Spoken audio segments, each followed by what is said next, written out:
All right, so we're gonna got a few I's to dot and T's to cross in chapter 13. We're gonna real quick talk about cuprates and their unique reactivity, and then we'll talk about protecting groups, and then we'll head on forward to chapter 14. All right, so as you recall, cuprates are unique. Remember that when you react acid chlorides or esters with, but you can still see that good, acid chlorides or esters with some organolithium reagent or a Grignard reagent, you can't stop at the ketone, but you go all the way to the alcohol, and you end up with two of these R groups on what used to be the carbonyl carbon.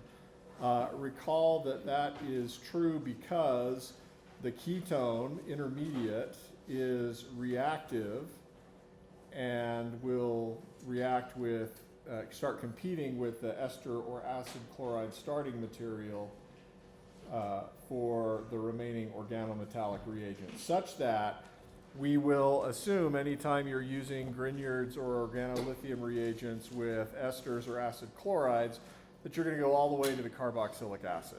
We're not going to write two equivalents because you can't make it work by just writing one equivalent. I don't want you to think that that's true. So we're just going to assume that you know what you're doing and I know what we're doing, and you're just using two equivalents of the Grignard reagent or the acid chloride reagent to get you to tertiary alcohol.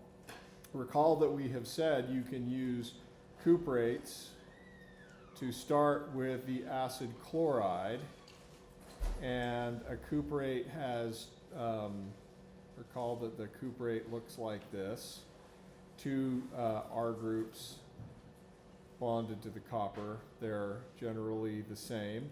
And understand that we can stop at the asymmetric ketone for the cuprate. So that's unique reactivity 1 of cuprates.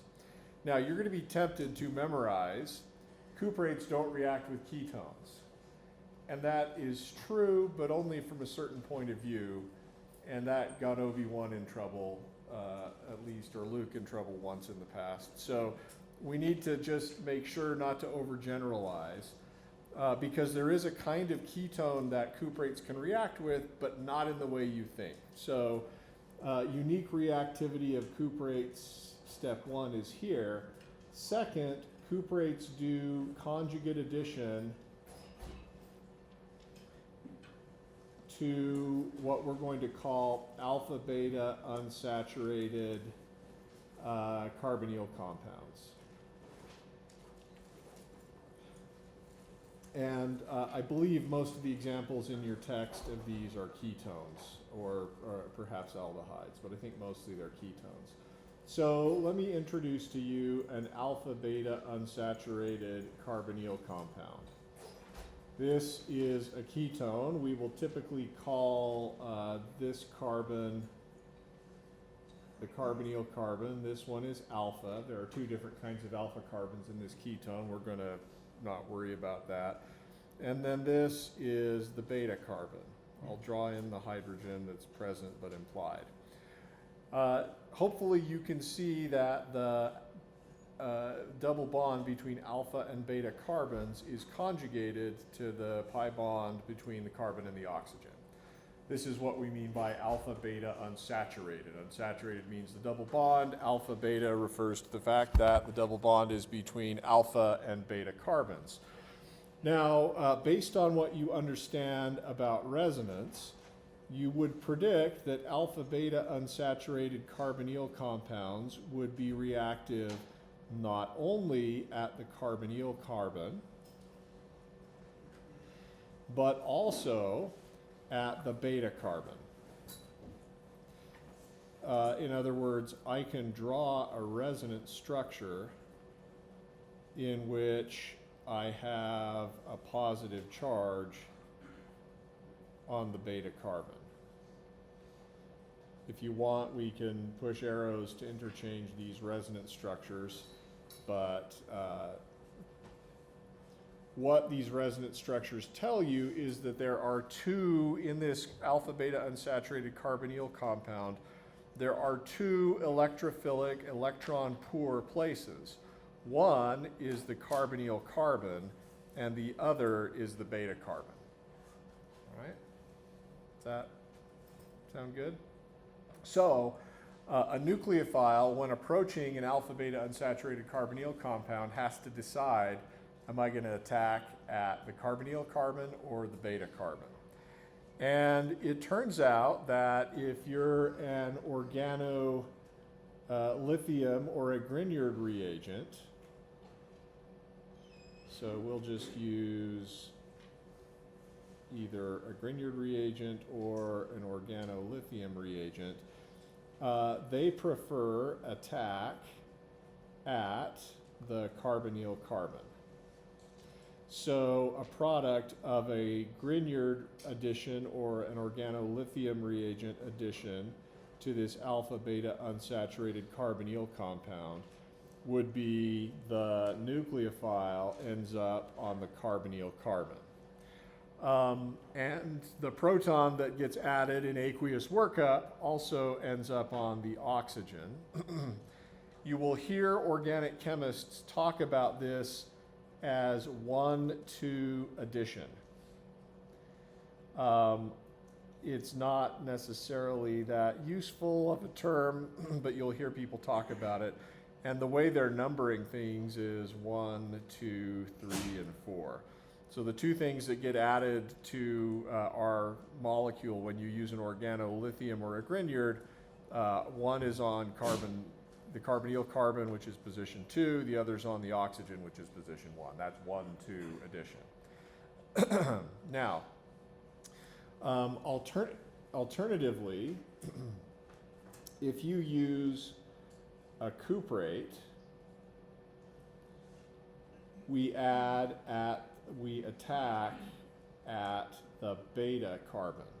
And I'm going to draw the product here, and then we will discuss what the mechanism is.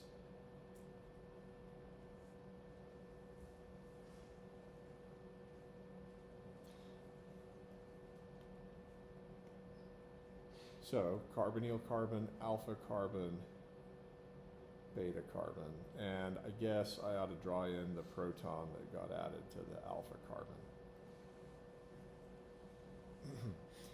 Here, the two things that get added after aqueous workup are on carbon positions 3 and 4. Nevertheless, we call this 1,4 addition product. Or better yet is just to call it the conjugate addition product. So hopefully it's clear how we get the R group on the beta carbon, because we've got this resonance structure where the beta carbon's electron poor. So all that's happening here is the cuprate is delivering the R group to the beta carbon. But as to why as to what happens next and how we get this product, which we call a 1,4 addition product, even though the proton is not on the oxygen, that's a bit of a minor detail. Let me show you the mechanism. I'm going to draw this mechanism from the standpoint of the resonance structure where the positive charge is on the beta carbon. Didn't like that. All right. I will also show how you can do this from, that is entirely too thick. There we go. How you can do this from just the ketone that looks like this. So here is your cuprate reagent. Remember, you're going to think of this as basically just delivering the carbanion. We can show that with the R group taking its electrons and attacking the beta carbon. If we want to do that here, that's also fine. What I'm showing you are two different resonance structure versions of the same mechanism. Either way is okay. And the intermediate that gives you looks like this. You've now made your new carbon-carbon bond. Okay. The intermediate that you make is not, remember in addition to carbonyl compounds, we had an intermediate, we attack the carbonyl carbon, we get a tetrahedral intermediate. This intermediate has a name too. It's not, we're not going to call it a tetrahedral intermediate, we're going to call it an enolate. And the reason we call it an enolate is because it is the conjugate base of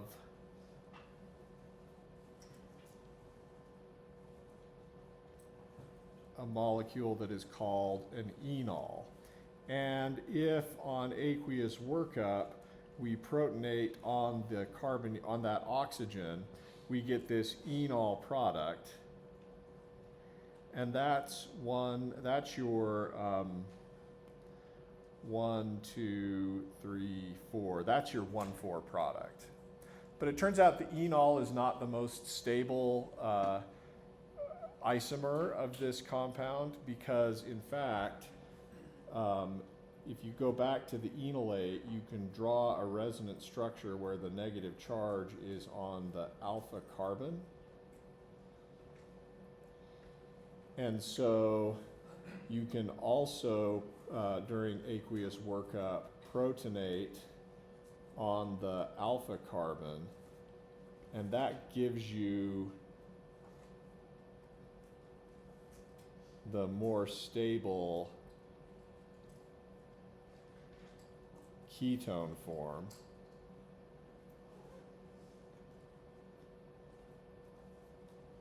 Right? So the reason we call this a 1,4 addition is because at least initially we form the enol, but then the enol is in equilibrium with the ketone, and the ketone is more stable. The reason for that is because carbon-oxygen pi bonds are stronger than carbon-carbon pi bonds, because oxygen's more electronegative than carbon, and more electronegative means lower in energy or more stable. All right, so it's actually more favorable to have the molecule be a ketone than an enol. So we initially form the enol, and then we isomerize, going back to the enolate resonance structure and then protonating on the alpha carbon to get to the ketone. And this process of removing the proton from the enol, going to the enolate, and then protonating on the alpha carbon, that process is called tautomerization. Some of you may have learned about that in 351. If you took 351 from me, I just declined to talk about it, mostly because I knew we would do so now. All right, so this is going to be the product that you're going to show for addition, conjugate addition of a cuprate to an alpha beta unsaturated carbonyl compound. Yes? So if the acid chloride has the resonance where that beta carbon has a shared positive charge, would it react with the acid chloride? Okay, yeah, good question. What if we had an acid chloride? I don't know, actually. Your text doesn't give you any examples of that. It's a good question. So I got nothing other than I think my gut says that the carbonyl carbon, because chloro is such a good leaving group. I wonder though, we could look up and see whether this reagent is even stable.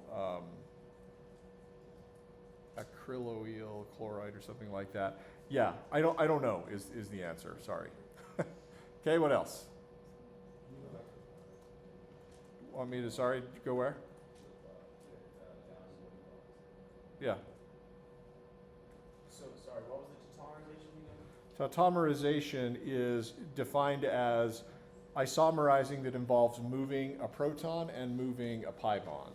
And isomerizing just moving electrons? Isomerization just could mean moving electrons and or atoms. Isomers have the same molecular formula but can have different connectivity. Tautomers are a kind of isomer that differs only in the location of a pi bond and a proton. So notice here, carbon-carbon pi bond, oxygen-hydrogen bond with proton. Here, carbon-oxygen pi bond, carbon-hydrogen sigma bond.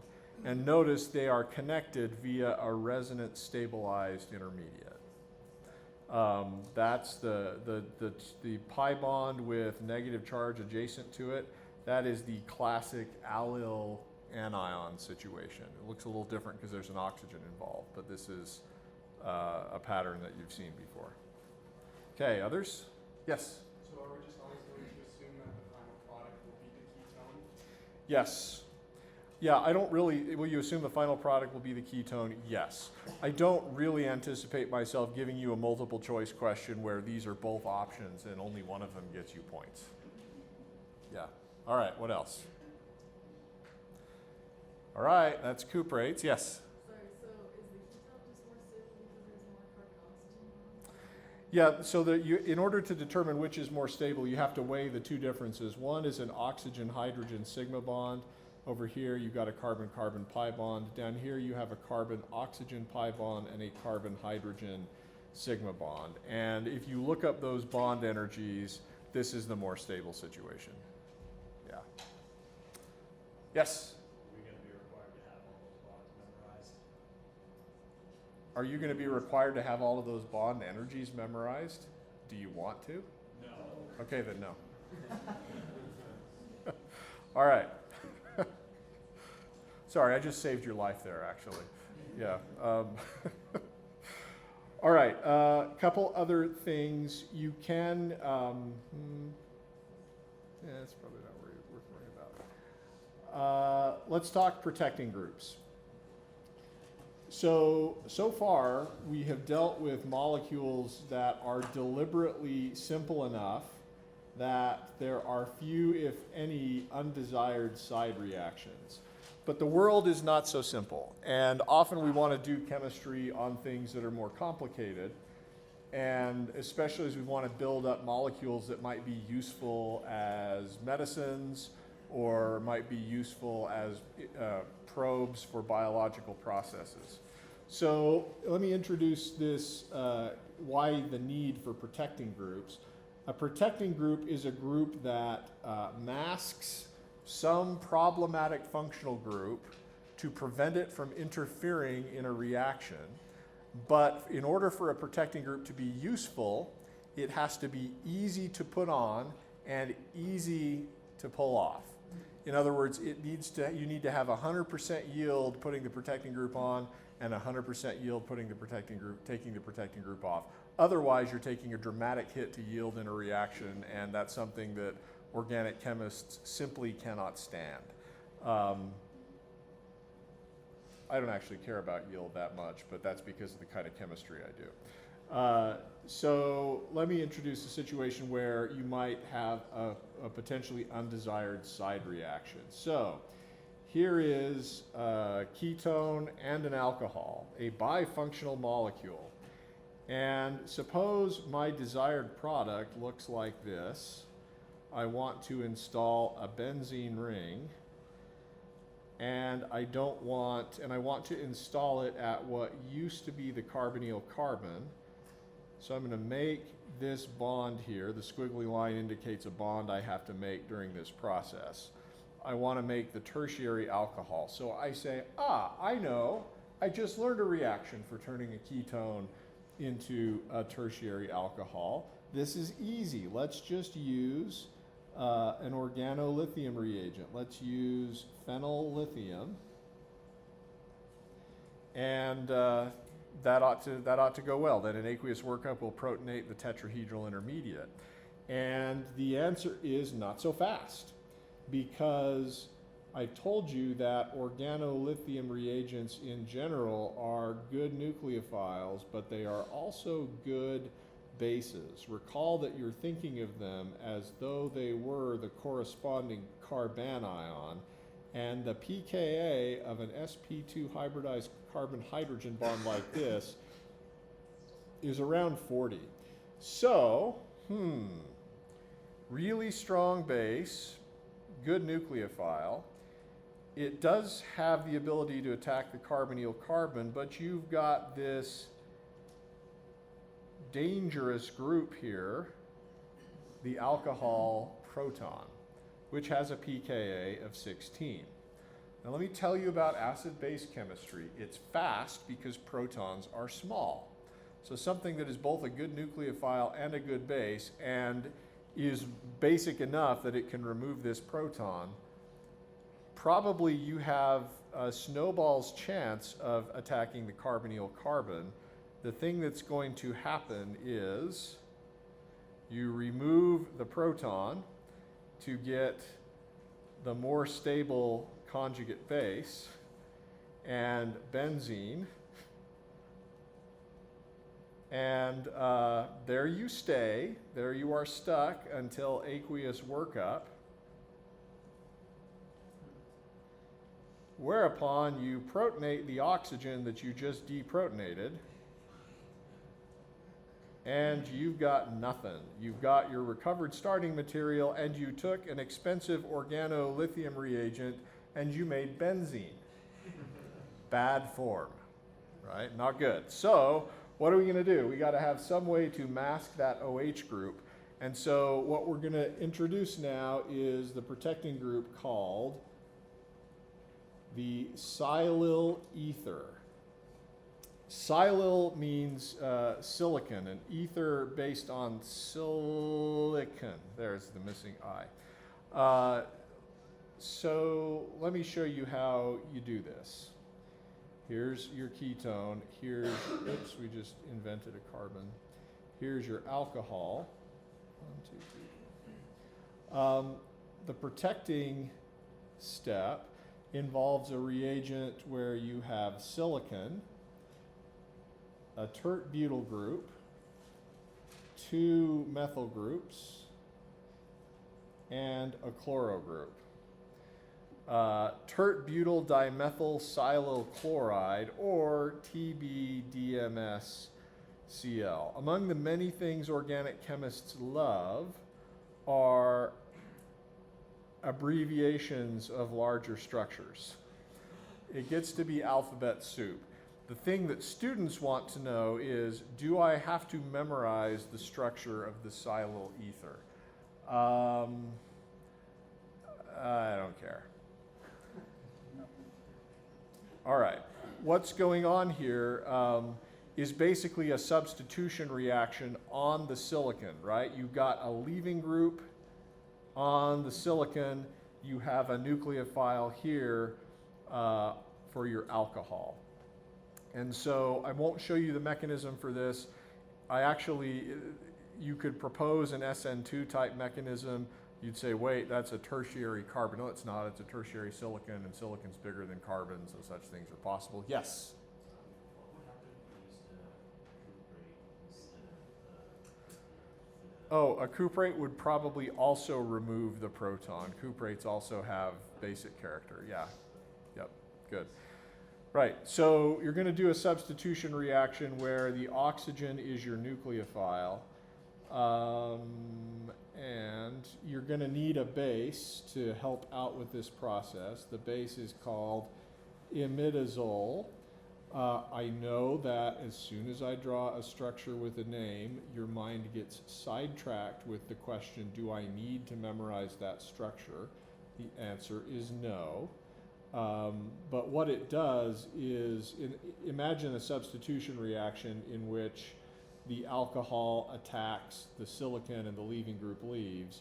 We got to have some place for that proton to go, because in the product we make the silyl ether product, the proton's not on anymore. It actually ends up on the imidazole.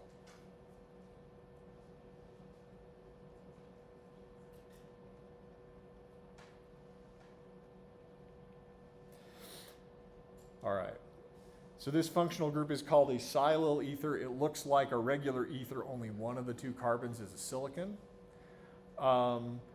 This functional group is soluble in organic solvent, and importantly, it lacks the one thing that the alcohol had that caused the problem, and that is the acidic proton. Now you could ask, why do I need a silyl ether? Why couldn't I just make a carbon-based ether? Why couldn't I use methyl iodide and just make the corresponding carbon-based ether? And the answer is that would satisfy one criteria of protecting groups, that is, it goes on easy, but it doesn't come off easy. And our goal is to unmask the OH group. So this is not a good choice. It will solve the problem, but it's not reversible, easily anyway.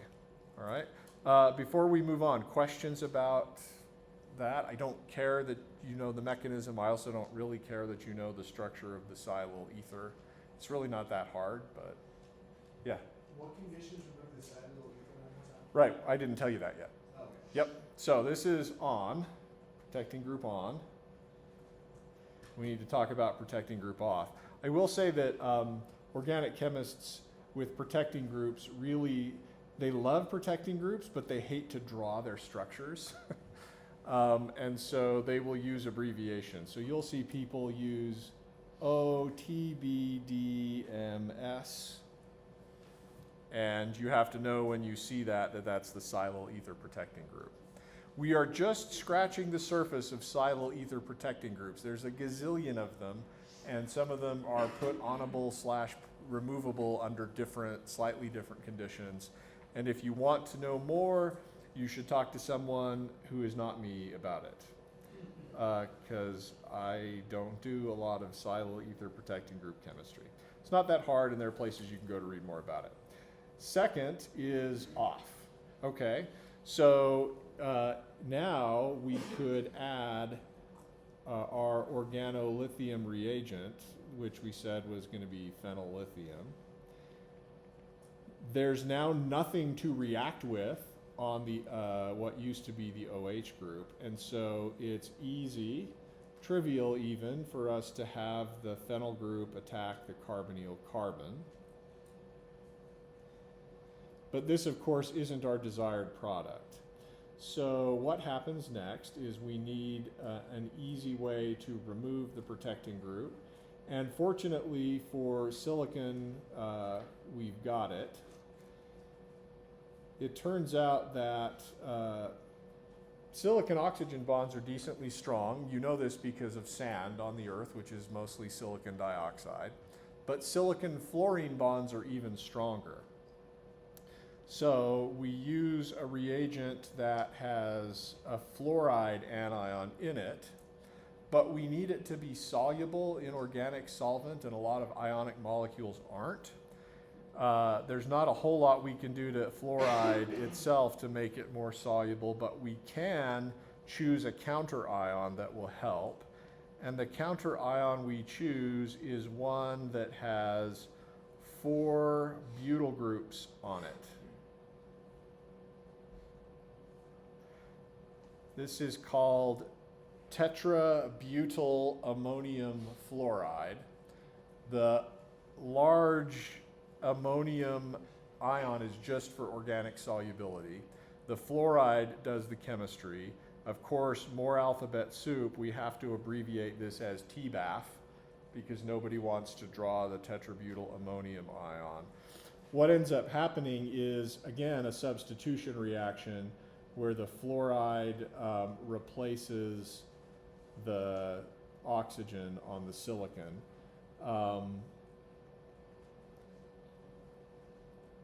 And then upon aqueous workup, the oxygen that gets released gets protonated, and then you get your desired product.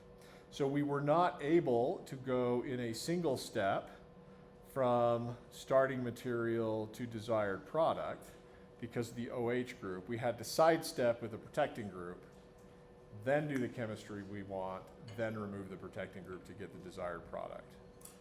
Yes? Sorry, did you say to get to the desired product you need aqueous work? Yes, and we'll just assume that that's happening. Yeah. Yeah.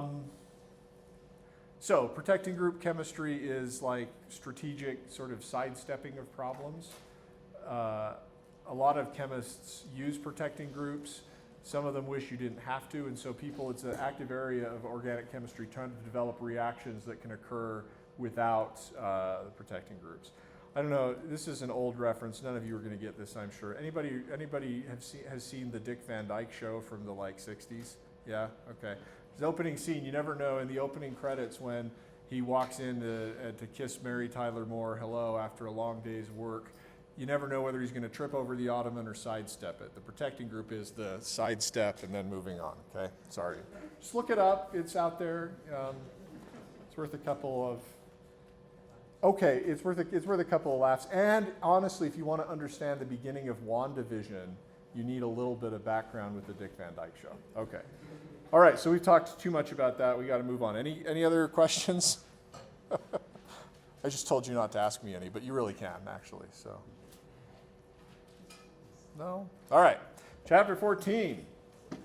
Woo! Okay. In chapter 14, we're going to be adding weaker nucleophiles to aldehydes and ketones.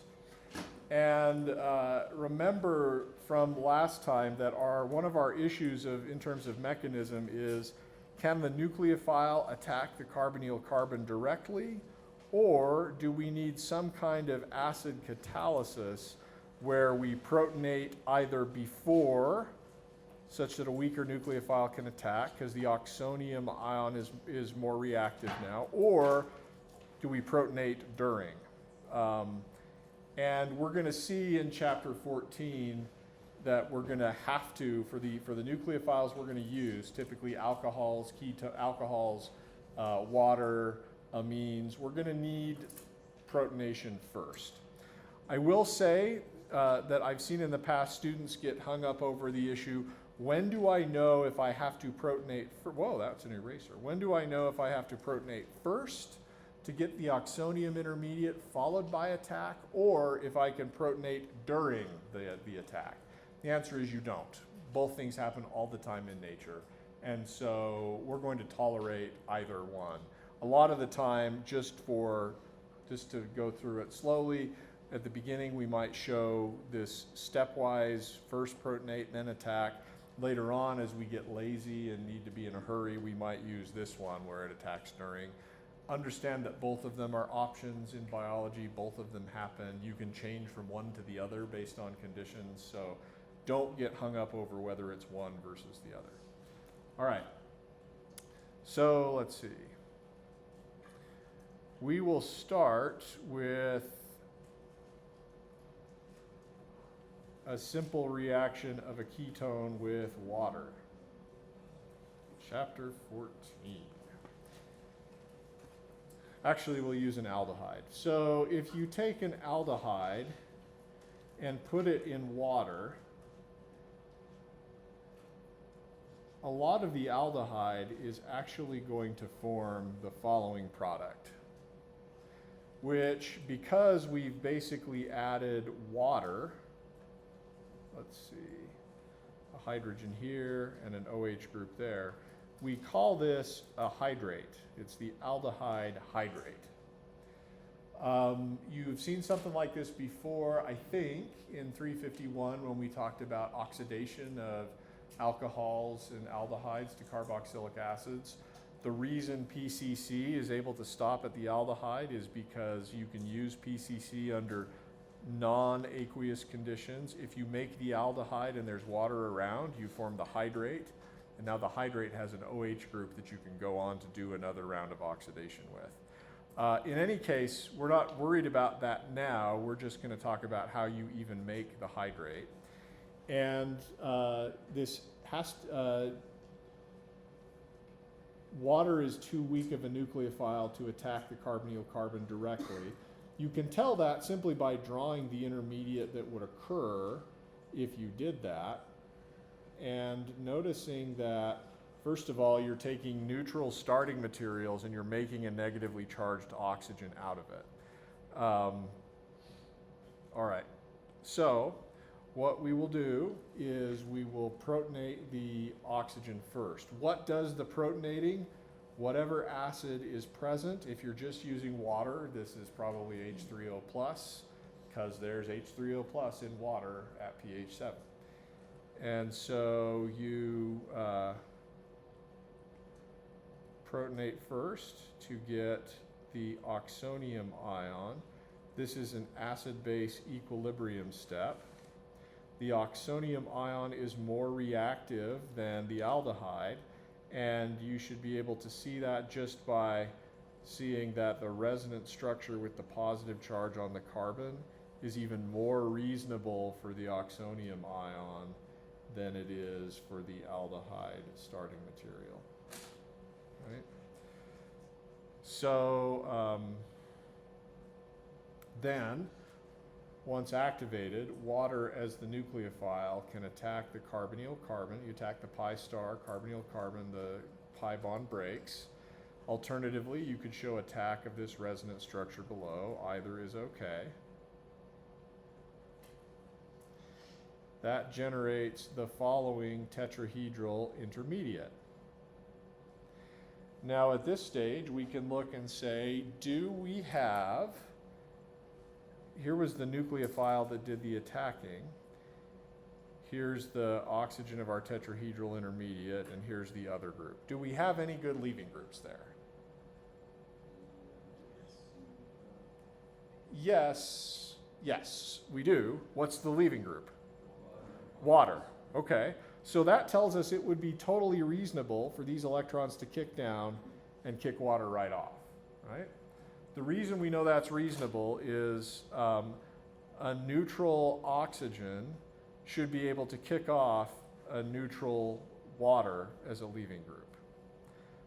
Okay, well, if we do that, that just gets us back to the previous step, which is fine. It's an equilibrium. That's reasonable.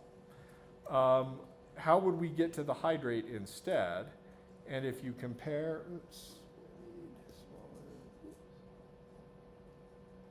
you compare the structure of our hydrate to the structure of our intermediate,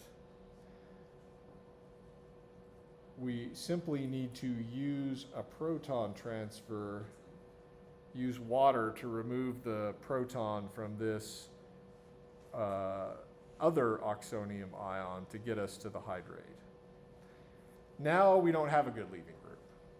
So one of the new themes in chapter 14 is you can use acid catalysis to change who's the good leaving group. Notice that we started with H3O+, we end up with H3O+. It hasn't been consumed or used up in the reaction, it just catalyzed this process. Now, students I've seen are uncomfortable with equilibria, where there are multiple options or directions for the way things could go, because you want things to be spelled out so that you know every time this is what happens, period. Wouldn't that be boring? But reassuring. So always students get to this intermediate and say, how do I know what happens next? And I tell you, on a mechanism question, I'm going to give you the starting material and the product. You will know what the end point has to be. And so that should tell you what has to happen next in the mechanism, right? If I know I have to end up with the hydrate, the only way I can do that from here is to remove a proton, right? Now, what about controlling the reaction? How do I control whether I make the hydrate or the aldehyde? It turns out there's not a good way. If you put an aldehyde in water, some of it's going to form a hydrate.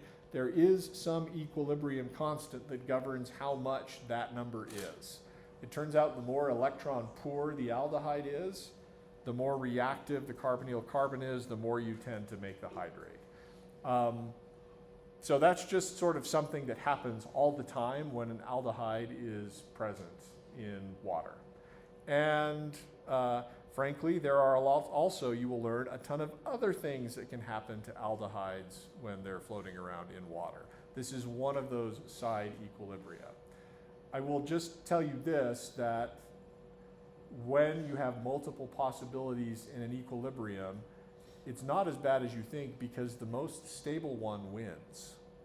And in general, we're going to use that for our purposes. So, questions you want to ask about forming the hydrate? It's kind of a boring product, I agree, but it's a way to show you the mechanism issues. Yeah? So is this product we have here and also in equilibrium with itself? So like you have the bottom right and the top right, are those also going back and forth with each other? Sorry, yes. This is mechanism, but yeah, I mean, this, you shouldn't interpret this as a circle in the sense that these are the two endpoints that we're bouncing back and forth between. This also is true for ketones. So in the presence of water, there is an equilibrium between ketone hydrates and ketones.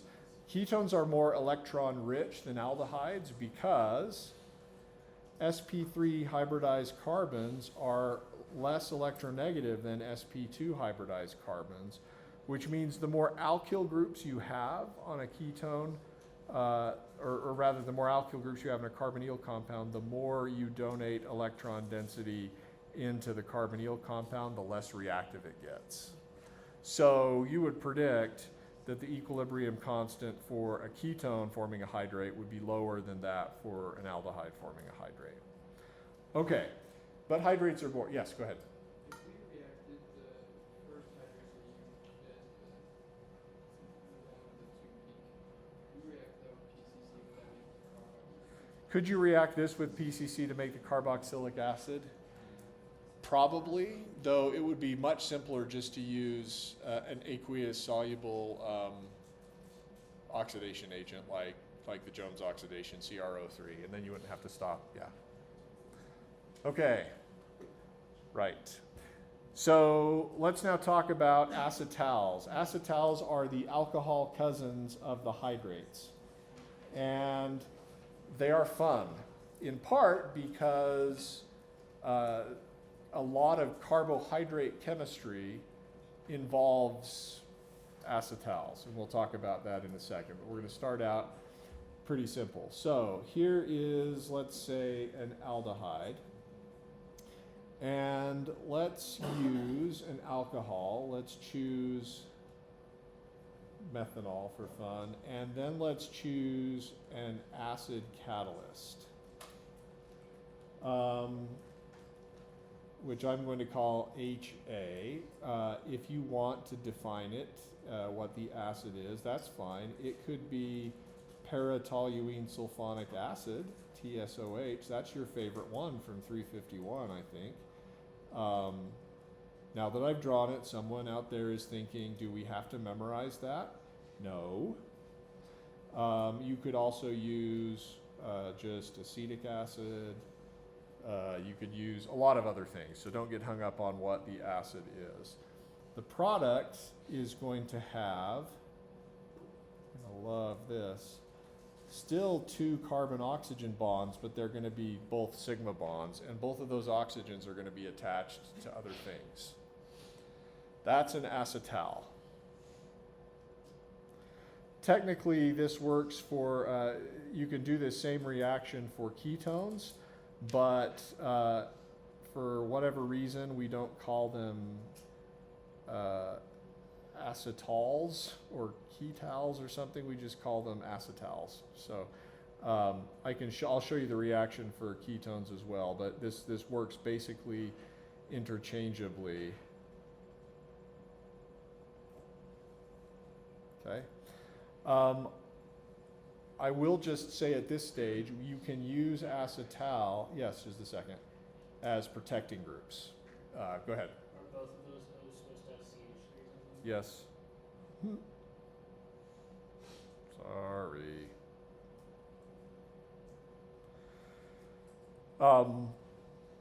They are useful as protecting groups because they're easy to put on and they're easy to pull off. And we'll talk about how you do that. All right.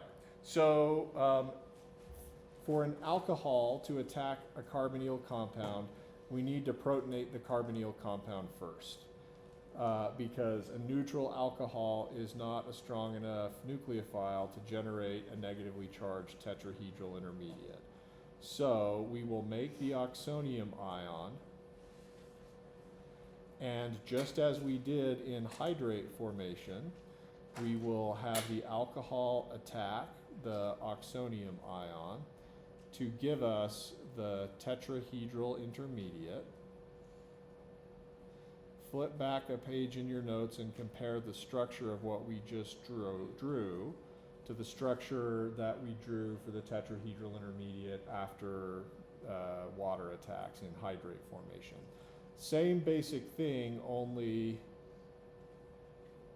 instead of having the water here, you have methanol. As before, we could very easily have lone pair electrons on this oxygen kick the alcohol group back off. That's just the reverse step, all right? But I've told you that we need to get to this acetal product, and so going backwards is probably not the right choice here. So what do we do if we want this group to stay? Well, we need to stop it from being a good nucleophile, or rather a good leaving group, which we can do with the conjugate base of our acid, removing that proton, and that generates the following neutral intermediate and regenerates our acid. All right. Now let's look where we are. This looks a lot like the hydrate, only one of the OH groups is now have been replaced by an alcohol. But this is not the full acetal. We want both of those OH groups replaced. We want both carbon-oxygen bonds here replaced by bonds with methoxy groups, and here we only have one of them. It's halfway there. Because of that, we call it a hemiacetal. All right, questions so far? So, we want to get two methoxy groups on what used to be our carbonyl carbon. We currently have only one. We've got an OH group here, but as you know, OH is a bad leaving group. Not to worry, we have, or at least it's a bad leaving group relative to a neutral oxygen. In other words, it is not reasonable for these electrons to kick down and have OH minus leave. Right? You don't have a neutral oxygen kick off a negatively charged oxygen. So what are we going to do instead?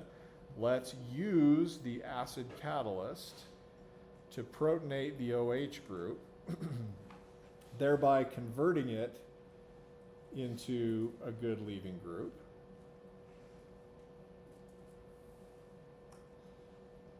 Now it is reasonable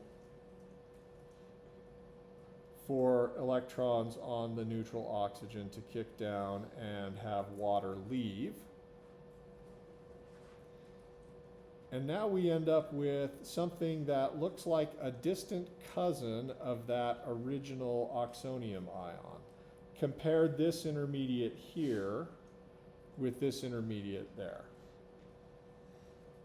Do you see the similarities? Both involve pi bonds to oxygen. Both involve the carbonyl oxygen being bonded to three things with a positive charge on it. Both are reactive because, of course, you could draw a resonance structure where the oxygen was neutral and the full positive charge on the carbonyl carbon. Okay? So now that we've gotten to that oxonium ion, it is reactive enough for a second equivalent of alcohol to come in. Now hold on, wait just a second. How did I know there was a second equivalent there? You didn't, but usually when you make acetals, you provide two equivalents. It's just sort of understood. In fact, the hemiacetal often, in most cases, at least for simple acetals, is fairly unstable, so it's not like you can stop there. All right, so the alcohol attacks. You get another tetrahedral intermediate. Again, you're in a situation where the thing that just attacked, your nucleophile, is now a good leaving group on that tetrahedral intermediate. And so it would be reasonable and would make sense for lone pair electrons on the other oxygen to simply kick down and have the leaving group leave. And that does happen, and that's simply the backward step. But that's not where we need to end up. I told you what the product was. And we can get to that product simply by regenerating our acid catalyst as we remove the proton from the protonated oxygen to get our final product, the acetal. That is called acetal formation. All right. Questions you want to ask about that reaction mechanism? Yes? At the hemiacetal, is it just as likely for the alcohol group to grab the H as the OH? Yes. Is it just as possible for the alcohol group to grab the H as the methoxy group as to the OH group? Yes. If the methoxy group grabbed the H, that would be going back. Okay. Now, I told you other questions, sorry. Yeah. Is the final product the most stable? Is the final product the more stable one? Yes, depends. So let me ask that same question in a slightly different way. If this is an equilibrium, how do you control it? How do you get the one product versus the other? And the answer is, if there's not a big difference in stability of starting materials, say aldehyde, alcohol versus acetal, then you often have to take practical steps to push the equilibrium in the way you want. So one of those practical steps, I don't know if you noticed, but at one stage we had water leave. And I don't know if you also noticed, we didn't use water as our solvent here. We used the alcohol, is both nucleophile and solvent. One of our strategies to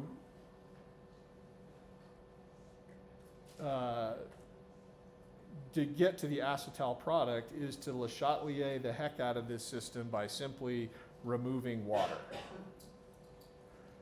There are a couple of different strategies you can use when you take Organic Lab 353. You will use one of these. That's to use a hygroscopic salt like calcium chloride or sodium sulfate that actually soaks up the water and pulls it out of equilibrium. You can also use a creative process called distillation and azeotropic distillation. That's fun. Go take PChem and you'll learn what that means. But there are practical ways you can remove water from the equilibrium. If you remove water at this stage, that decreases the rate of the reverse reaction where water attacks to go back in this way, and that pulls you towards the product. Similarly, if I wanted to go from an acetal, back to the ketone or aldehyde, I would simply need to add water under acidic conditions, and that would take me back to the aldehyde and release the alcohol. So you thought you were learning just one reaction, you've learned two. You've learned making the acetal and you've learned acetal hydrolysis. I have not drawn for you the mechanism of acetal hydrolysis, and that is because it is identical to the mechanism for acetal formation. All of the intermediates are exactly the same. The arrows you're going to push in the backwards direction. So what I'm going to recommend for you to do is to take, I'll even do this so you can download it in the notes if you want. But don't download them, just draw your own stuff. Come on, it's actually really useful to draw stuff yourself. I'm gonna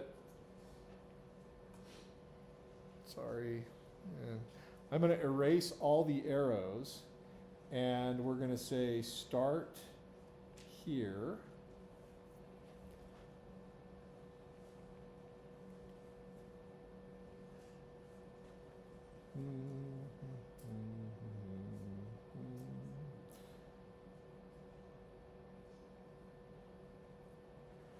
Okay, I'm going to erase all the arrows and you figure out how to go backwards. Start there and there. That's among the many, many, many hours of homework you have. I've now added another like 5 to 10 minutes.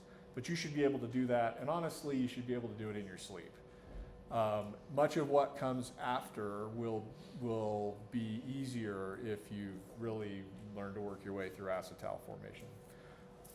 All right, we need to talk about carbohydrates, imines, fission, amino group transfer, and the Wittig reaction. But we are now at a good stopping point, so why don't you pause, take a break, and we'll pick it back up again at 9 sharp.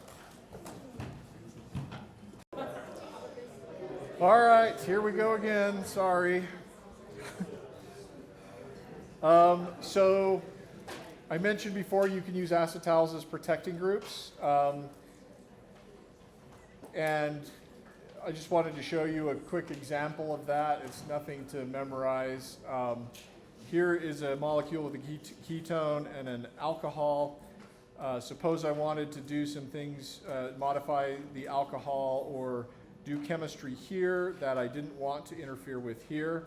I could first protect this ketone as the acetal. Here I'm using a 1,2 diol. And I'm making the acetal, only I'm doing it with just one equivalent. Both of the alcohols in my acetal are there. Actually forming, you'd basically get to this stage of the hemiacetal, but this CH3 group would be bonded to another alcohol, such that by the time you made this oxonium ion, that the other alcohol could bite back and attack the carbonyl carbon. If that's looking a bit confusing to you, you could consider drawing the mechanism of the reaction to form an acetal using this diol. The acetal then is stable to a lot of different conditions. I could oxidize the OH group to an aldehyde and do chemistry to that aldehyde, suppose an addition of an organolithium or Grignard reagent to make a secondary alcohol, and then I could liberate the aldehyde from the acetal using hydrolysis conditions with an excess of water, which, as I said, would push you back towards the starting materials. So that's one example of using an acetal as a protecting group.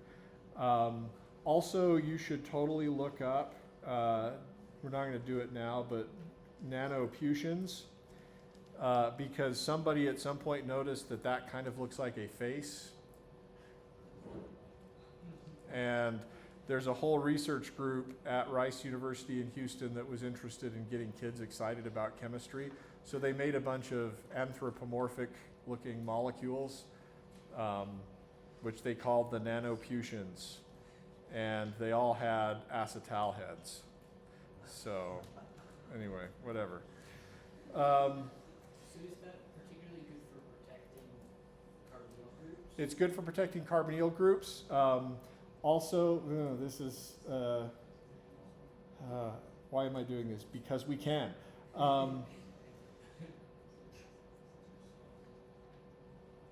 Sometimes, if any of you go work for Dr. Paul Savage, sometimes you want ways to distinguish in a carbohydrate like this the various OH groups from each other, and you can use an aldehyde to basically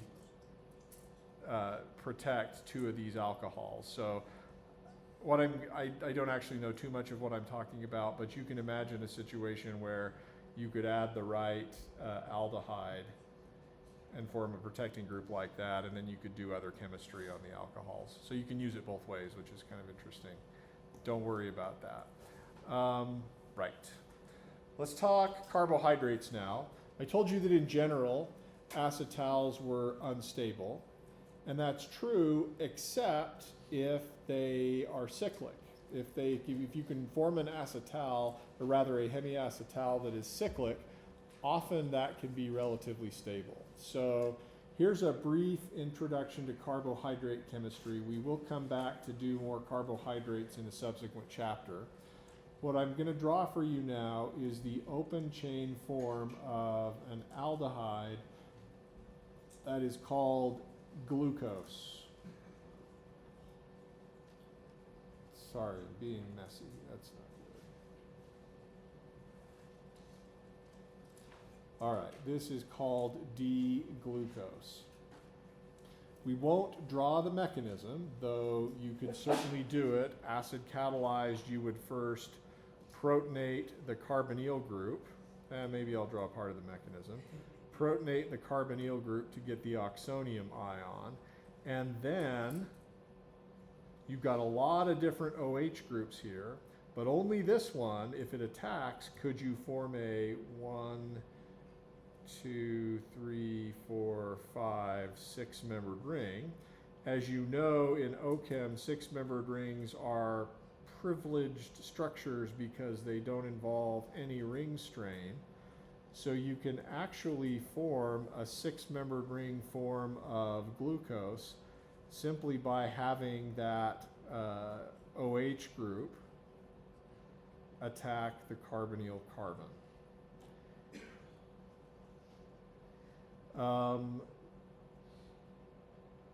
And then we could regenerate our acid catalyst by having the conjugate base of our acid remove the proton from the positively charged oxygen.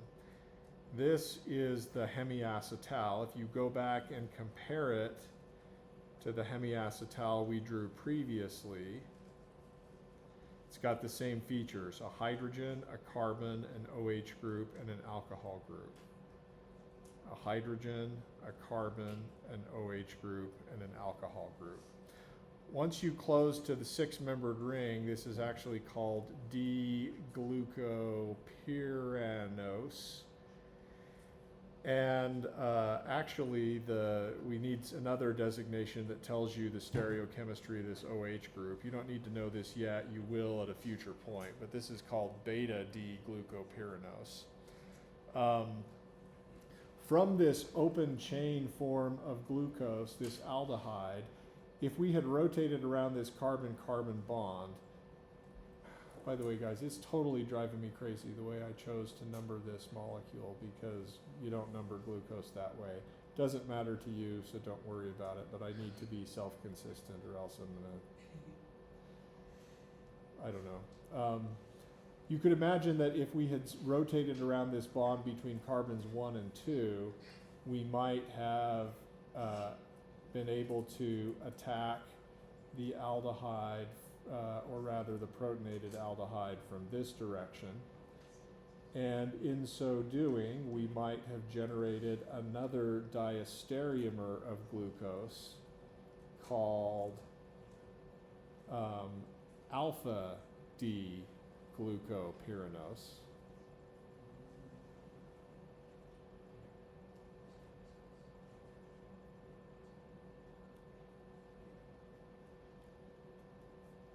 We'll talk about what the D means and also what gluco means later. Alpha and beta refer to whether this OH group is up versus down. The process of going from alpha to beta is called mutarotation, because you're swapping out one group for another, but you're not actually doing it through rotation around a carbon-carbon bond in the 6-membered ring. Rather, you're opening up first and then reclosing. Let's see.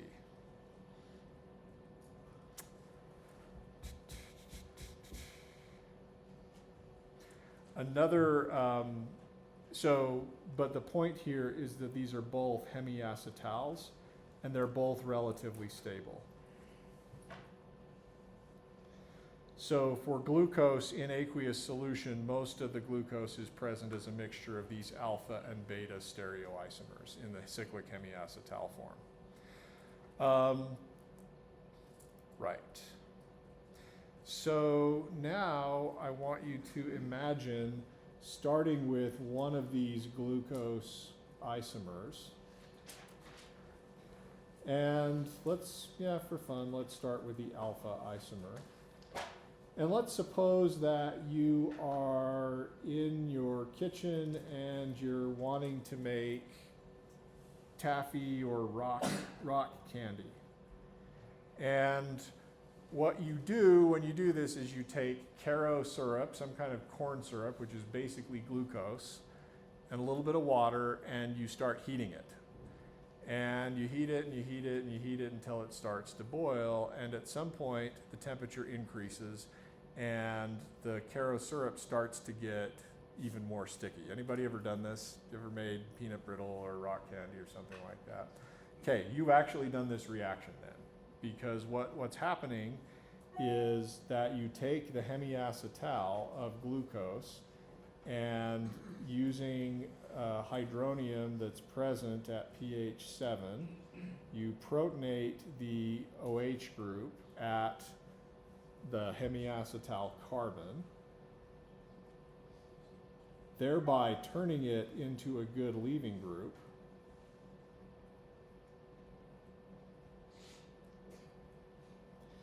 Then, as we did with acetal chemistry, if you protonate the hemiacetal OH group, turn it into a good leaving group, the neutral oxygen can kick down and make that leaving group leave.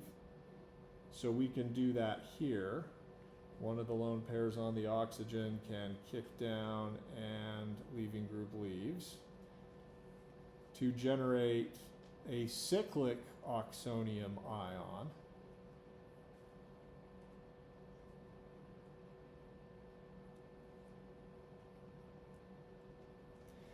And this is now an electrophile. And you happen to have present in your boiling mixture of corn syrup a bunch of nucleophiles.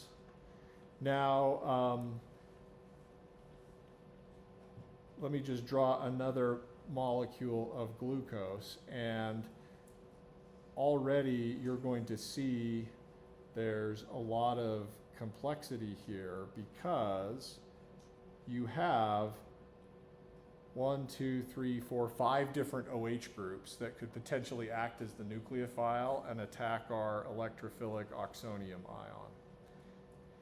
And when you're doing this on the stove, it happens in an uncontrolled way, meaning you're going to get a mixture of products. We're going to pretend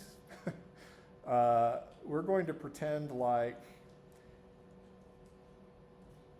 this is enzyme catalyzed, because I'm going to show you an acetal that gets formed as a part of a biological process.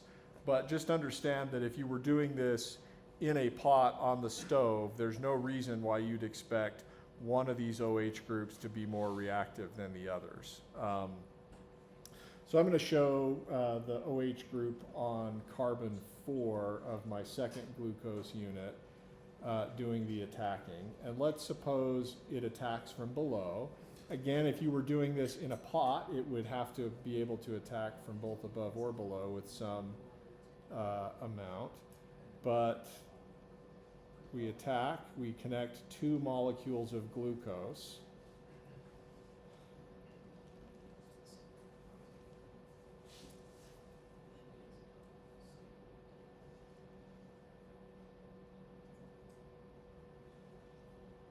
I apologize for how not neat these drawings are.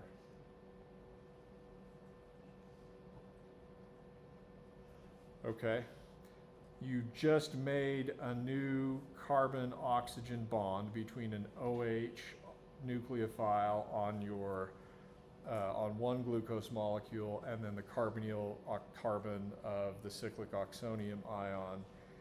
Then you could regenerate your acid catalyst to get rid of that proton. And now you've got that acetal linkage, right?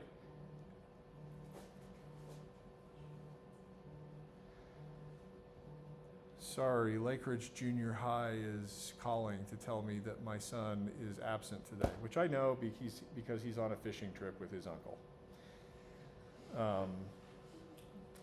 Ask and you shall receive, right? We should have told him, no, go to school. All right, so can you see the carbon bonded to another carbon and a hydrogen and then the 2 alcohols? That's an acetal. And this particular acetal we would call maltose because it's 2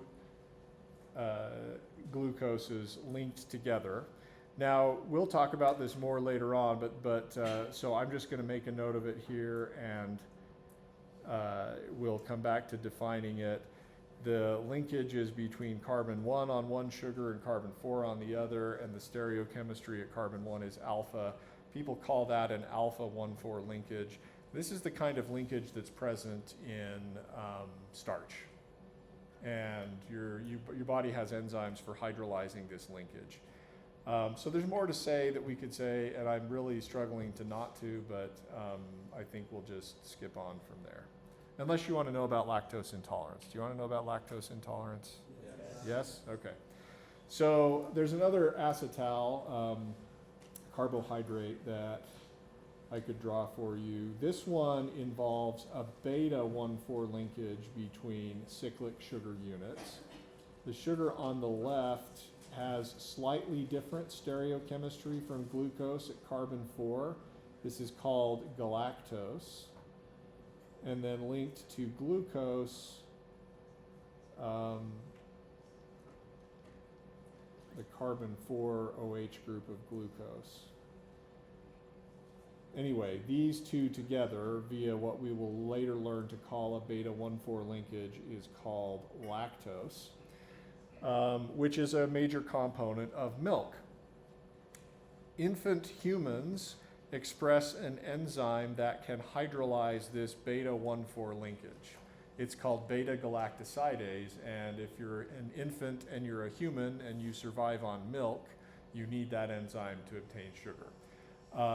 Historically, in the original humans, or the earliest humans, enzymes, expression of beta galactosidase in the intestines of the infant started to tail off about the time the infant was weaned. No reason to express an enzyme you don't need anymore, because at that point humans didn't necessarily, before agriculture, humans weren't drinking milk regularly as adults, right?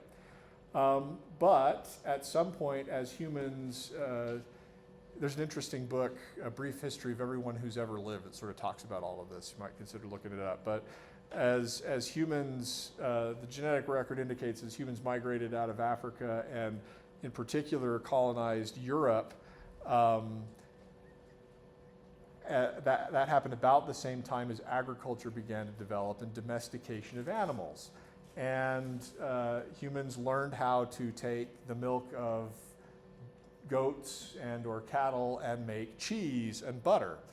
Problem is that if you're going to eat cheese and butter and drink milk but don't have beta galactosidase, then you're going to have some interesting gastrointestinal symptoms. Bacteria do the job for you, but they generate a lot of gas and other things so that you don't want to deal with. And so at some point there was a mutation that upped the expression of beta galactosidase in the intestines of those early Europeans, and they could now gain nutrition and not be sick based on eating cheese and milk and butter and so on. So if your ancestry is primarily European, chances are you are not lactose intolerant. If it's primarily not European, you might be.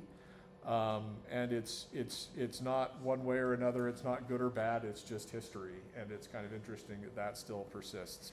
Fortunately today we have pills you can take which are basically just beta galactosidase that do this reaction for you, so you can still enjoy ice cream and so on. There's, I'm sure, more biology and biochemistry, but that's sort of what I know. All right. Okay, let's talk about another bad thing that can happen to another bad thing. Well, let's talk about another important thing involving sugars, and this is glycation. So as I just showed you, a carbohydrate is an aldehyde, right? And aldehydes are reactive as electrophiles. So already, before you even know anything about biochemistry, you might think it would be bad to have a whole bunch of aldehyde floating around in your blood unregulated. If you don't know that, then just maybe, I don't know, does somebody over in life sciences still have the sort of typical biology lab of a bunch of dead things floating in formaldehyde? Do you know why they're floating in formaldehyde? Because formaldehyde kills bacteria and other things too, right?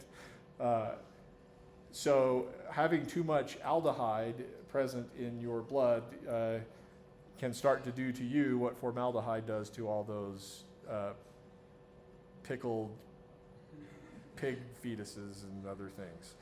All right, so let me show you how this can happen, and we'll do so in the context of something you may have heard about. Have you ever heard about hemoglobin A1C? Okay, what is that? It's in blood. Go ahead. So glucose goes to the bloodstream, and after a while it attaches to hemoglobin, becomes glycated. Okay. The percentage of that that's glycated will let you know just basically what your blood sugar level has been after Okay. 20 days. Right. It's like a running average. What'd you say, 20? 120 120 days. days, because presumably that's about the life cycle of a red blood cell or something? 90 days. 90 days? Okay. I don't know. Hemoglobin is a protein carried by red blood cells for binding oxygen. Why would you want to know, by the way, this instead of just your blood glucose level today? I mean, we have tests that can do this. You can prick your finger now, or it's actually better than that right now. You don't have to prick your finger anymore. But why would you want to know your A1C? It's kind of like a running average, right? If a red blood cell lasts for around 90, go ahead. I mean, typically A1C tests are just used to check and see whether or not someone's having a blood sugar crisis or diabetic. Okay.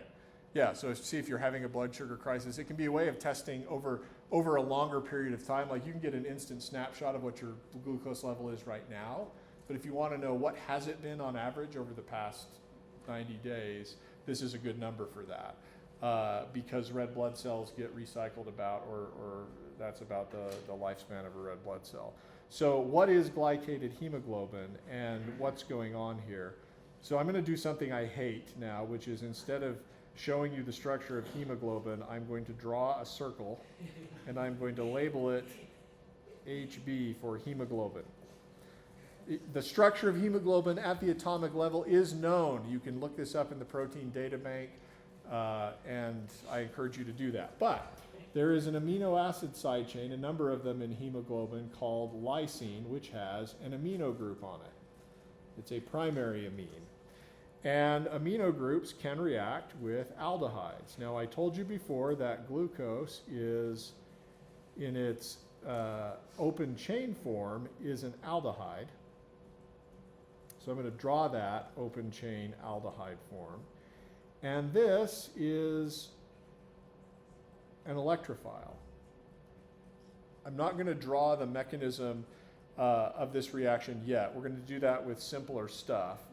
But glycated hemoglobin basically involves the amino group of hemoglobin attacking the aldehyde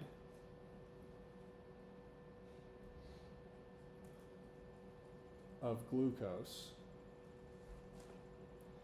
and the product is a functional group called, it's not an acetal, it's called an imine. And the reason it's not an acetal has to do with the difference between nitrogen and oxygen and how many bonds nitrogen can tolerate versus oxygen. If we go back to look at the cyclic oxonium ion we made when we were making rock candy, did you notice that when oxygen is bonded to three things, this is positively charged, so the oxonium ion isn't stable? We get to this same point using exactly analogous chemical steps, but now it's not positively charged, and so the imine is relatively stable. So what I've just showed you is the formation of glycated hemoglobin. Why is this bad? Well, I'm not sure how bad it is for hemoglobin per se, but there are other proteins that if you glycate them, you interfere with their function, and this can start to cause a lot of the long-term symptoms that are associated with unregulated diabetes. I wish I knew more. Well, I hesitate to say I wish I knew more about that, because at the same time, out of the other side of my mouth, I know I haven't put in the time yet to know more about it. So anyway, there is more to learn there, and you're welcome to learn it. And those of you that go on to be interested in medicine or being a physician will have the opportunity to learn more about it. But you heard here first that it's the imine linkage between the glucose aldehyde and amino functional groups on various biomolecules, including hemoglobin, that's the molecular basis for what's going on in diabetes. Okay. Also, imine formation, if you want to know, see some of the application of this in cooking, there's something called the Maillard reaction, which is associated with the lovely golden brown crust on bread and other things, and it involves imine formation as well. All right, so let's talk about how to make imines. Anything anybody want to add at that point? All right, let's do imine formation, but with a simpler molecule because we don't want to redraw a bunch of stuff. So let's actually start with a ketone. Imine formation works with ketones as well. As with acetal formation, you're going to need an acid catalyst. We're going to often just call this HA, though somebody might write it out. And again, acetic acid is okay.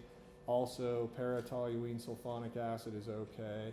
As with acetal formation, if you do this in the lab, you are often going to need to remove water because the process is an equilibrium.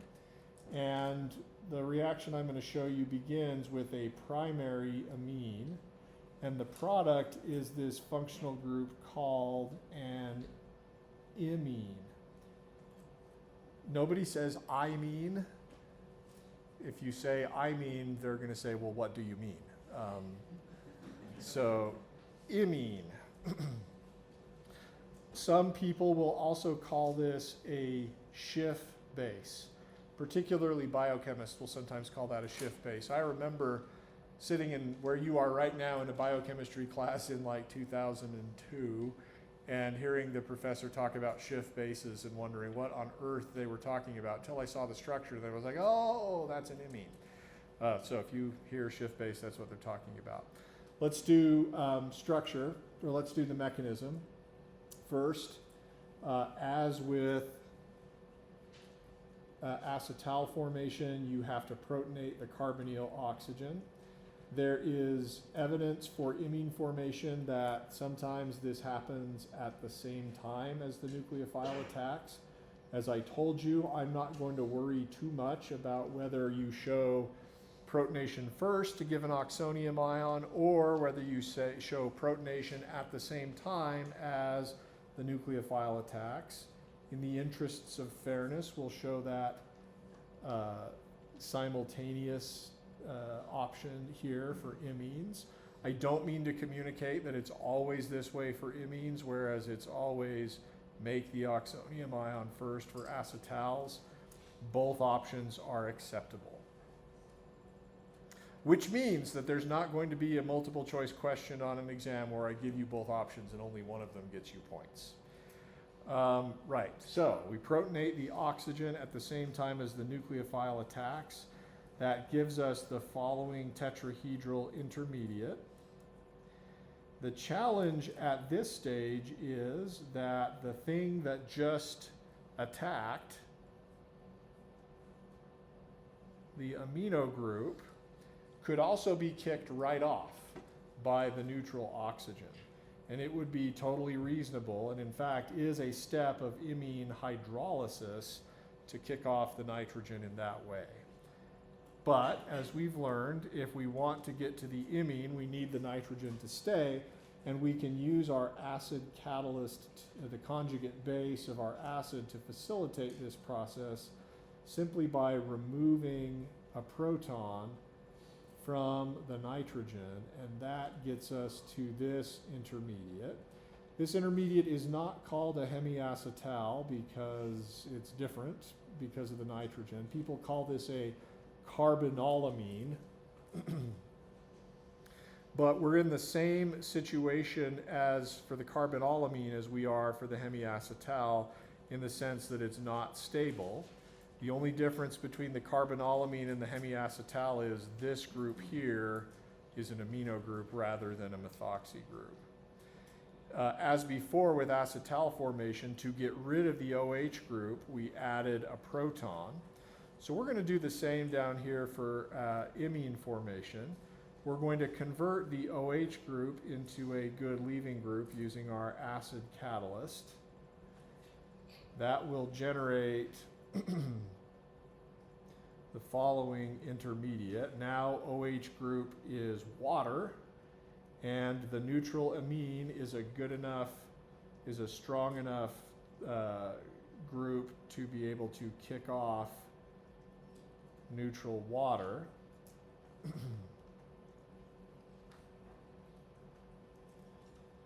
That generates this, what we're going to call an iminium ion. This is exactly analogous to the oxonium ion from acetal formation. Remember that? Only with the iminium ion, we have an option that is not available to us for acetal formation, for the oxonium ion. For the iminium ion, we can simply remove the proton on the positively charged nitrogen to get a neutral product. So some of you are likely asking, why doesn't a second equivalent of amine come in to make the acetal version of the amine with two nitrogens attached? And I don't really have a great answer for that, other than that the iminium ion more rapidly loses a proton, and that generates your imine final product. All right, that's imine formation. And imine formation is important not only sort of in the diabetes pathology, but it's also important in vision and in amino acid metabolism. I will say that I am not showing you imine hydrolysis because, as with acetal hydrolysis, all you would need to do is take the same intermediates, erase the arrows, and push them backwards. So I want you, as again, along on your long list of things that you need to be doing, drawing this mechanism backwards is one of them. Let's say a little bit about vision. And I'm not talking about the guy with the yellow stone in his head. Sorry, Star Wars references flow a lot easier to me than Marvel references.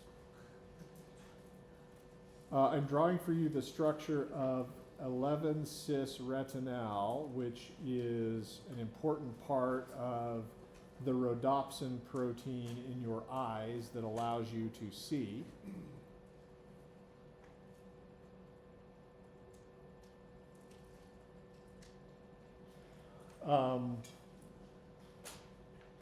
So this is a close-up view of what's inside the 7-helix transmembrane protein rhodopsin that's involved in vision.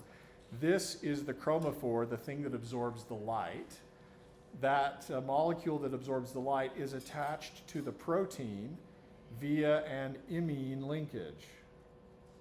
You see it? And that covalent connection between the thing that absorbs the light and the protein is important. When this molecule absorbs light, an electron basically gets promoted from HOMO to LUMO. You weaken one of the pi bonds, and that allows this cis molecule to isomerize and snap back to the more stable but more extended trans shape. It goes from a curved shape to now a more extended shape. That causes some of the surrounding rhodopsin protein to move and change its shape, which gets translated into a cascade of signal transduction events that results in a nerve impulse, and you perceive light. That took a whole lot longer to say than it actually takes to happen. And once you isomerize from the cis retinal to the trans option, it turns out it's not trivial or even easy at all to get back to the oops. I've probably made some mistakes there, but it's not easy to get back to the cis-loaded conformation, the spring-loaded version that can absorb light and send a signal.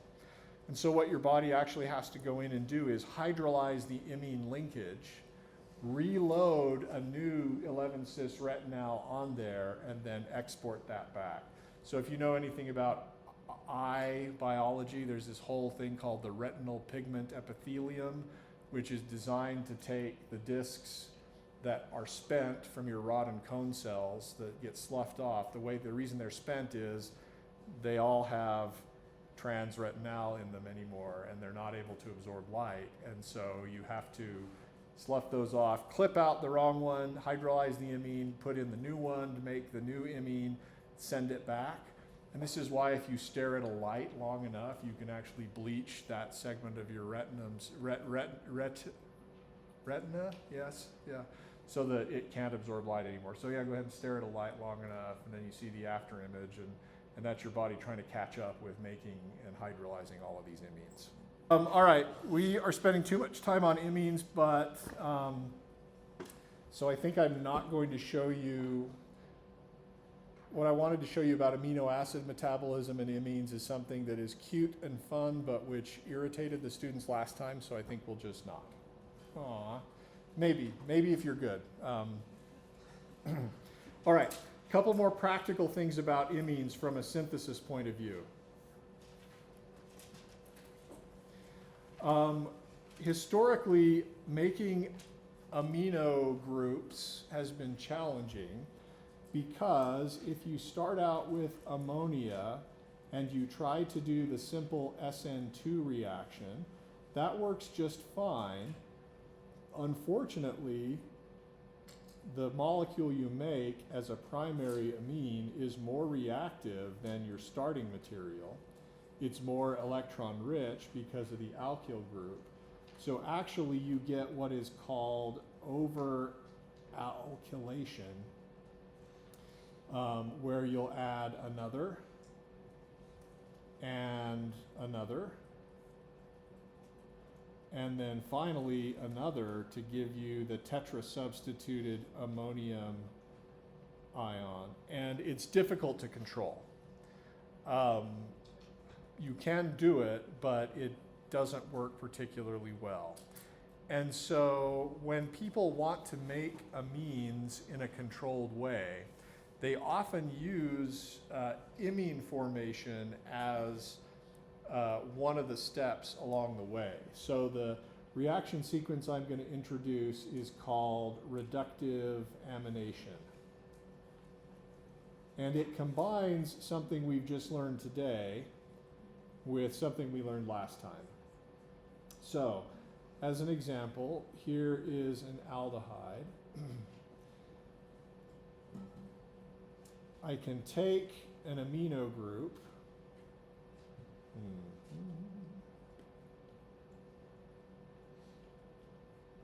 I don't know why I'm choosing that primary amine, just for fun.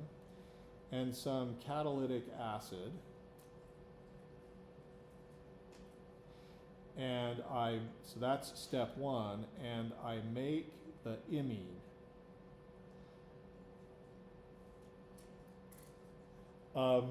Except I just got too many carbons, got carried away.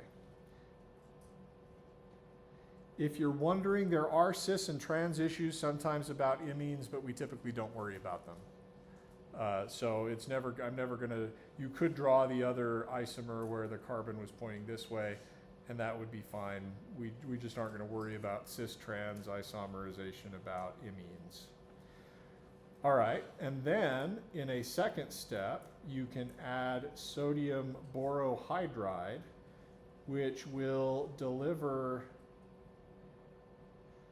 a hydride to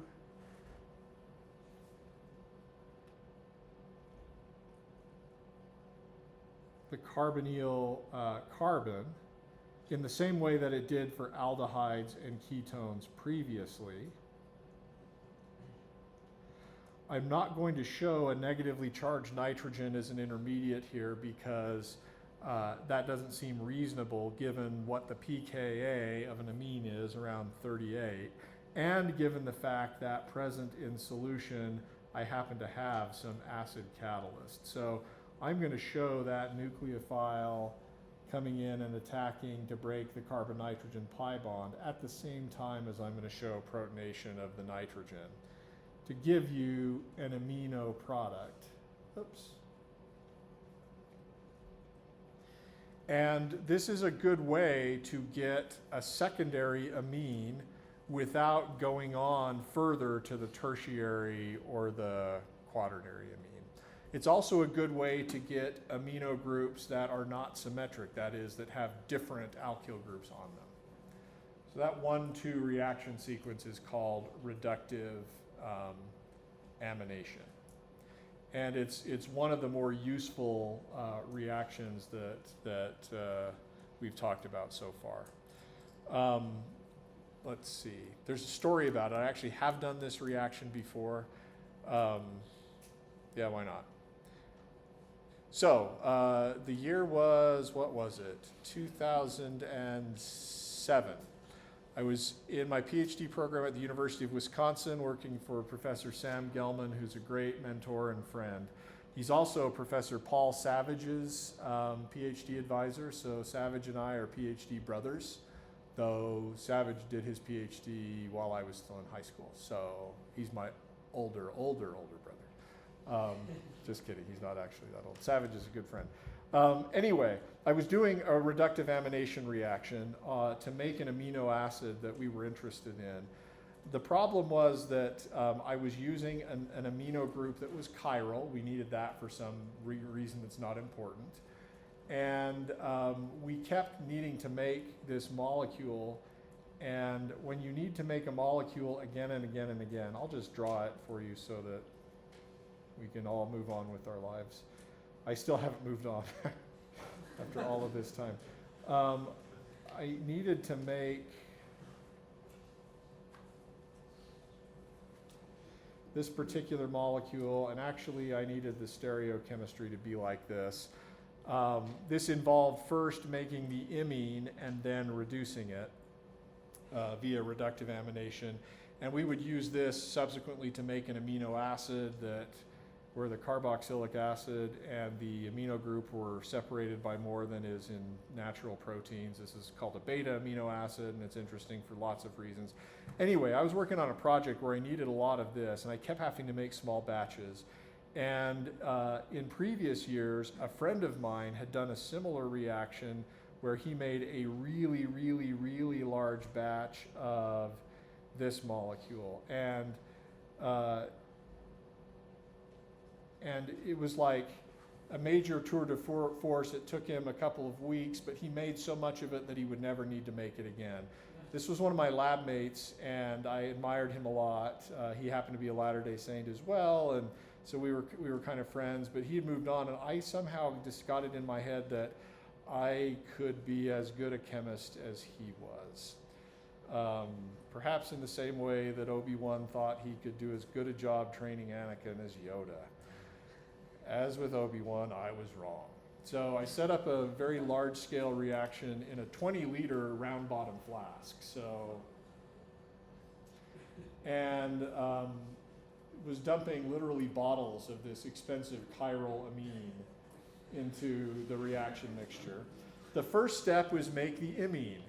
And you're supposed to reflux it overnight. What that means is you put on some kind of condenser, you add heat, the solution boils, the stuff that evaporates condenses on the inside of this cold chamber, drips back down into the reaction vessel, no problem. I was in a hurry, and so I started the reaction, turned up the heat to what I thought was a reasonable level, and left. And I get a call at like 10 or 11 that night from another friend in the lab who said, so your reaction mixture is now all over your fume hood and all over the floor and everything. So I had to go in and clean it all up. Nothing was damaged. The fire didn't start. The floor was sticky for a while. I had spent the night sort of taking this very expensive reaction mixture, wiping it up with paper towels, throwing it away, and Anyway, I don't know, there's really no lesson from this other than that if you're gonna try a reaction on large scale, first don't. But second, do it on small scale first, which I had, but also if you're gonna do a reaction on large scale, you can't just turn it on and then leave. You actually have to stick around and tend it. I ended up having to confess my sins in front of the whole Gelman group and talk about the very valuable lesson I had learned. And that was only one of the times I was a cautionary tale. So if it happens to you, you're in good company.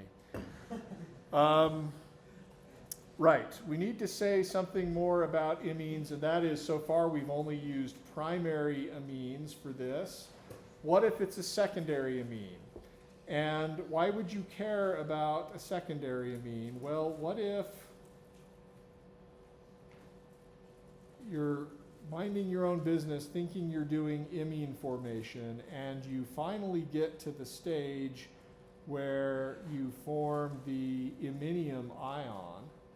But if you start with a secondary amine, there is no proton on the nitrogen of the iminium ion. There's no proton for you to remove to get to the amine. You're stuck. So what happens instead is usually the conjugate base of your acid, instead of removing the non-existent proton on the nitrogen, will remove a proton from the alpha carbon. That may seem like a non-obvious choice until you look at the conjugate base, which you can see is resonance stabilized and has a neutral form like this. And this is called an enamine. And so when you have a secondary amino group, instead of forming an imine, you can't. You can get to the iminium ion, but after that, getting to something that's neutral depends on removing the alpha proton to get to the enamine. Enamine formation and hydrolysis, I've shown you one of the mechanistic steps. They're going to be exactly the same as we've discussed above for imine formation, only at the stage of the iminium ion, you don't remove the proton on the nitrogen because there is none. Instead, you remove the alpha proton. And this is something to keep track of now because after the first exam, we're going to spend a ton of time on removing protons alpha to carbonyl groups and seeing what happens next. All right, questions so far?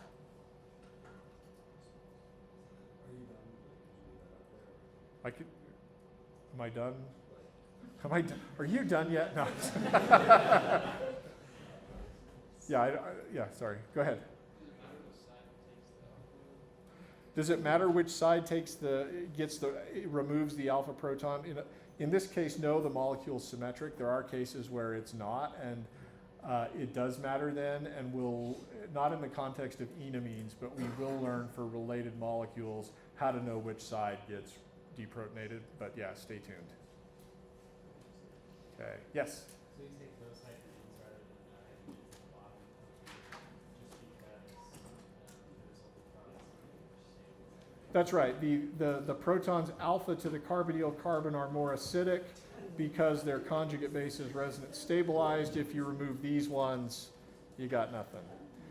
All right, I wanted to get to the Wittig reaction, which we did not get to. I also wanted to do 1 minute of cyanohydrin formation, which we didn't get to. So we got a little bit of that, just like maybe 5-10 minutes next time, and then we will move on to chapter 15. Fortunately, chapter 15 is a bit of a review. So you'll be able to catch your breath there. And then, anyway, have a good weekend. See you Monday.